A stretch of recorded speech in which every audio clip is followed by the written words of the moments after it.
जिनके बारे में बात कर रहे हैं, मैं स्पष्ट कह दूं कि आज उन्होंने क्या किया। आज राम जी के नाम पर जो हजारों करोड़ों रुपए उन्होंने अर्जित किया है बेनामी संपत्ति, वो उसे ढकने का काम कर रहे हैं।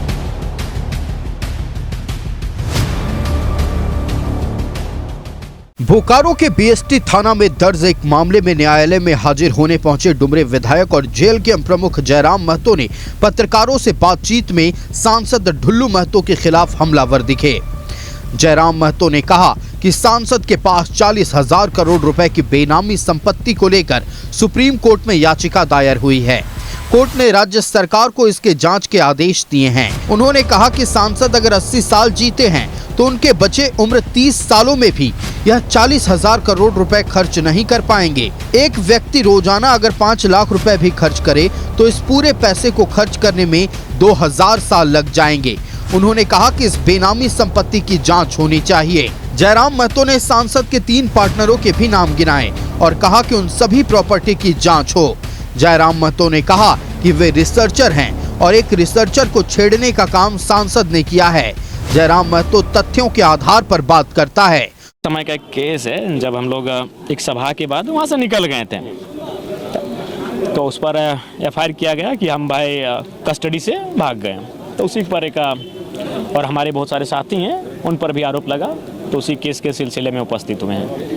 क्योंकि अगर हम बात करें जयराम महतो के, तो जयराम महतो लगातार जो है वो विधायक और सांसद को अपने टारगेट पे लिए हुए हैं। वो कहते हैं कि राम मंदिर बनाने से कोई राम भक्त नहीं। हमने पूरा नहीं सुना। मैंने ये कहा और हम कहने में मुझे कोई गुरेज नहीं है कि आज के दौर में अगर कोई साधु संत, कोई शंकराचार्य, कोई सिद्ध साबित का सिद्ध लिया हुआ साधु अगर आपको धर्म के लिए बुलाता है, डाक देता है, आप चले जाइए।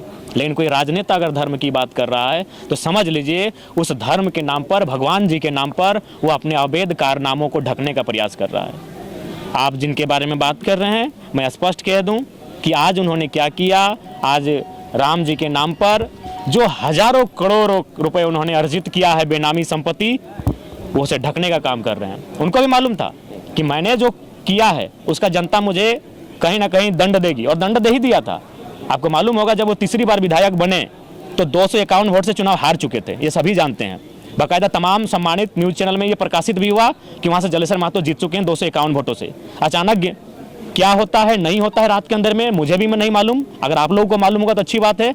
अचानक कुछ आधे घंटे बाद फिर से रिजल्ट आता है और 800 वोटों से जीतते हैं। तो जनता ने तो जवाब दे ही दिया था कि भाई आपने जो किया है उसे हम लोग बख्शेंगे नहीं। तब उनको किसी ने आइडिया दिया होगा कि अभी धर्म का माहौल है देश में, अयोध्या में तो राम मंदिर बनेगा, आप भी बना लीजिए। इससे क्या होगा, जनता असल मुद्दों से भटक जाएगी और आपको मसीहा मान लेगा। वही हुआ, जनता अपने भूख को भूल गई, जनता अपनी बेरोजगारी को भूल गई, जनता अपने स्वास्थ्य और शिक्षा के मुद्दों को भूल गई और आपको मसीहा मान बैठी। तो मैंने वही कहा कि अगर आप संत बनने गए हैं तो कम से कम विवेकानंद जी को फॉलो कीजिए, जो कहते थे कि यदि आप भगवान को 56 प्रकार का भोग चढ़ा रहे हैं और पड़ोस का बच्चा भूख से रो रहा है तो आप पाप कर रहे हैं। पर आज आप बताइए उनके घर के बच्चों का जीवन स्तर क्या है, उनका तो छोड़ ही दीजिए, उनके घर के बच्चों का जीवन स्तर क्या है। बोल तो दिए, मैंने तो आंकड़ों के साथ कहा जो, और ये तो मेरे कथन नहीं है, ये तो माननीय न्यायालय में एक याचिका दायर हुई है, उसके अनुसार उनके पास उतने करोड़ की संपत्ति है। और मैं बस इतना कह रहा हूं कि अगर एक दिन उनको 5 लाख रुपए खर्च करने दिया जाए, 5 लाख रुपए समझते हैं, आदमी 5 रुपए खर्च करने के लिए सोचता है, आज की डेट में आदमी 50 रुपए खर्च करने के लिए सोचता है। आपको अगर एक दिन 5 लाख खर्च करने दिए जाए धनबाद सांसद जी को, तो उनको खर्च करने में जितना पैसा उनके पास है 2192 साल लगेंगे। दिमाग घूमे, ये कोई भाषण नहीं दे रहा है जयराम महतो, एक सच से पर्दा उठा रहा है। 2192 साल, आज अभी कितना हुआ इस युग का, 2026 में हम लोग हैं। अगर हम लोग इसको सीधा सीधी माने तो 2026 में इससे भी ज्यादा साल लगेगा। 2192 साल उतना पैसा खर्च करने में लगेगा। इतना पैसा एक शख्स ने कमा लिया है। सोचिए, पीढ़ी, अब हम बोलते हैं 4 पीढ़ी, 10 पीढ़ी, 8 पीढ़ी, अरे युग का बात कीजिए, युग का। सदी का कहाँ है? सदी भी 100 साल में होता है, ये 1000 साल का बात हो रहा है। 2000 साल से ज्यादा समय लगेगा उनको खर्च करने में, यदि एक दिन में 5 लाख रुपए दे दिए उनको। तो मैंने क्या गलत सवाल किया? मैं जनता का सवाल करता हूं। मैं आज विधायक हूं, ठीक हूं, लेकिन मैं जनता का जनप्रतिनिधि हूं। तो आज देश में क्या है, आज एक और देश 2 तरीके का देश है।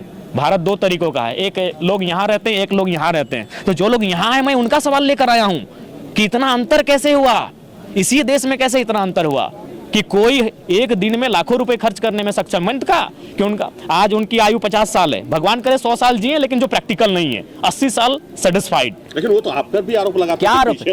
मैं तर्क नहीं, आरोप नहीं, मैं उदाहरण दे रहा हूँ। लेडी डूमर का जमीन मैं नाम ले रहा हूँ, वो नाम ले कि जयराम महतो का अपना बपोती तोपचाची में 4 एकड़ 87 डिसमिल के बाहर कहाँ 1 इंच जमीन है, नाम ले। मैं नाम ले रहा हूँ लेडी डूमर, मैं नाम ले रहा हूँ जगन्नाथ भट्टा, मैं नाम ले रहा हूँ भारत भट्टा, मैं नाम ले रहा हूँ हनुमान मेंशन का पूरा ऊपर फ्लोर। मैं अभी उत्तर प्रदेश का डिटेल दूंगा, नाम ले और उसकी जांच कराए किसके नाम पर है। अगर हम तो 1 साल विधायक बने ना, इसका मतलब 1 साल के बाद की प्रॉपर्टी होनी चाहिए। नाम ले, नाम गिनाए। मैं नाम गिना रहा हूं, मैं एक जमीन का नाम गिना रहा हूं, मैं एक भट्टे का नाम गिना रहा हूं। संजय खेमका मैं नाम गिना रहा हूं, खेमका में पार्टनरशिप मैं नाम गिना रहा हूं, इंदू में पार्टनरशिप मैं नाम गिना रहा हूं, मुंडेन में पार्टनरशिप मैं नाम गिना रहा हूं, Preeti enterprises. I am a researcher, जब मैं रिसर्च करूंगा ना एक एक धागा खोल दूंगा। आपका क्या पास्ट था सभी जानते हैं, मेरा क्या पास्ट था। मैंने 4 साल एक हाई स्कूल में पढ़ाया है, मैं अभी भी पीएचडी का स्टूडेंट हूं। मैं अगर रिसर्च पे आ जाऊं, अरे आपके समर्थक होंगे जिनको आप पेड करते होंगे, वो समर्थक एक दिन आपसे सवाल करेंगे। जब उनके घर के बच्चे रोजगार नहीं पाएंगे ना, वो सवाल करेंगे कि मेरे सांसद जी आपके नाबालिग बेटे करोड़पति बन चुके थे। जो लोग आज उनके लिए मेरे खिलाफ लिखने लगे ना, वो एक दिन उनसे सवाल करेंगे कि भैया मेरा भाई कभी पटना पढ़ा, कभी कोटा में पढ़ा, कभी दिल्ली में पढ़ा और बेरोजगार बैठा है, और उनका नाबालिग बच्चा उसी समय 2 करोड़ की प्रॉपर्टी तैयार कर चुका था। बंदर कौन है? नाम तो लिया मैंने सांसद जी के 3 हितैषी का तो मैंने नाम लिया, राजेश जी, चुनचुन जी, गंगा जी। नाम लेने में क्या डर है? मैं जब उनसे नहीं डरता तो उनके सहयोगियों के नाम लेने में क्यों डरूंगा? अभी तो मैं जा रहा हूं उत्तर प्रदेश, मैं उत्तर प्रदेश में वहां किलोमीटर में जमीन खरीदा गया है, दिमाग का नस हिल जाएगा।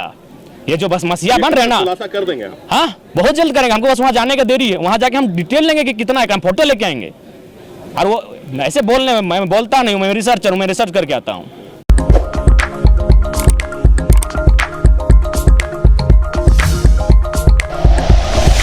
Like and share videos, subscribe करें हमारा चैनल और प्रेस करें बेल आइकॉन। News 11 भारत, सच है तो दिखेगा।